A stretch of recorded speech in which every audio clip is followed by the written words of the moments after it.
Some artists tend to use the golden section in order to create artwork. This is an accessible approach to using the golden ratio. When you have a golden rectangle, it's easy to find the golden section. Work out the length of your canvas and take away the width of the canvas. This canvas is 7,000 pixels long and 4,326 pixels wide.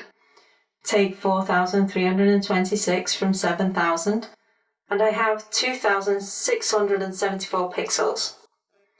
Measure a line from either the left or the right of the canvas. I've chosen the right side for this example. Your golden section is a vertical line placed at this specific distance from the edge of the canvas. In my example, this vertical line is 2,674 pixels from the edge of the canvas. You won't have the exact same figures unless you're using a canvas of the same size. But the method for finding the position is always this simple.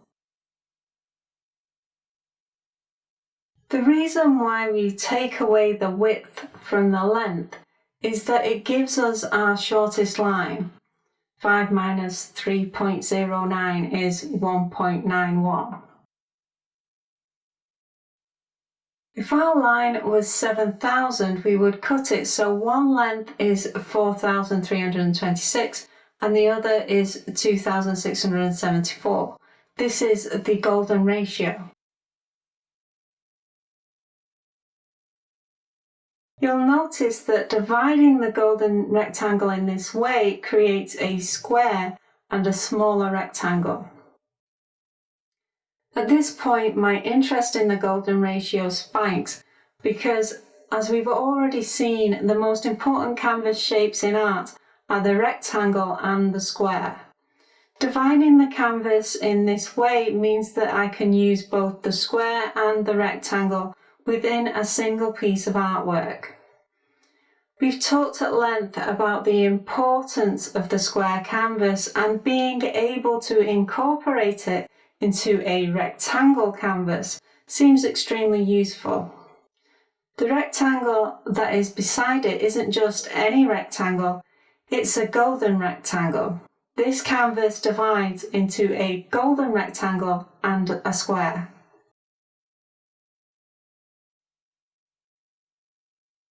Now we have the golden section, we can use it as a composition tool. All we need to do is place important elements along that line.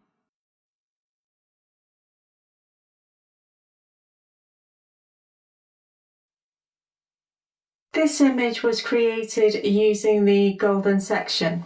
I'll place a red line to indicate the position of the golden section. Although I think it's easier to visualize where the line goes because you know that you're looking for a square and a rectangle. The red line indicates where the golden section is. In this image, I wanted to place something along most of the line. That object is part tree, part monolith. The reason I wanted to use nearly the whole line is that I wanted to create that divide between rectangle and square. Using the line to place a small object won't create the same effect, but it can still lead to an interesting composition. Using the golden section is simple if you've used the rule of thirds and the diamond guide. You're just placing important subject matter on that important line. However, some artists do struggle with this because they presume that you can find the golden section on any rectangle, but it just doesn't work like that. Using the golden section isn't like using the rule of thirds or the diamond guide. It won't adapt to any canvas. This method works when your canvas is a golden rectangle. Some artists will have a method for finding the golden section, and then they will use it on a different rectangle, one that isn't a golden rectangle. If you use a different rectangle, it isn't the golden section, it's just a line. Often I find that when artists make this mistake, they end up with a line that is close to a line on the rule of thirds grid. And naturally, that will leave the artist with a composition that has a good structure. And they presume that the good composition is due to the golden ratio, when really they have just used the rule of thirds. An image created in this way will have no links to the golden ratio. With any piece of artwork, you need to consider which composition tools are going to work best, and sometimes that means that you bring out Old Faithful and use the rule of thirds. Using the golden section is restrictive, but I do love the idea that the golden rectangle can be split into a square and another golden rectangle. That's a special thing.